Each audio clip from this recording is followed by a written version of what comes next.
আসসালামু আলাইকুম।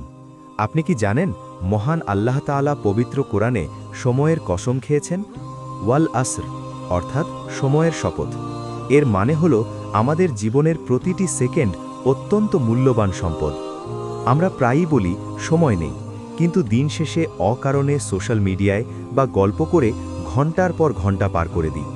অথচ একবার ভাবুন তো, মাত্র কয়েক সেকেন্ড ব্যয় করে একবার সুবহানাল্লাহ বা আলহামদুলিল্লাহ বললে পরকালে আপনার আমলনামায় তা পাহাড় সমান নেকি যোগ করতে পারে। আমাদের জীবনটা আসলে কিছু সময়ের সমষ্টি মাত্র, যা একবার চলে যায় তা আর কোনোদিন ফিরে আসে না। তাই অভিযোগ না করে আমাদের এই সীমিত সময়কে আল্লাহর সন্তুষ্টির কাজে লাগানোর চেষ্টা করি। অন্তত দিনে একবার হলেও কারো মুখে হাসি ফোটাই অথবা ছোট কোনো জিকির করি। আপনার আজকের এই সময়টুকু যেন কাল আপনার জান্নাতের পথ সহজ করে দেয়। আল্লাহ আমাদের সবাইকে সময়ের সঠিক ব্যবহার করার তৌফিক দান করুন। আমিন।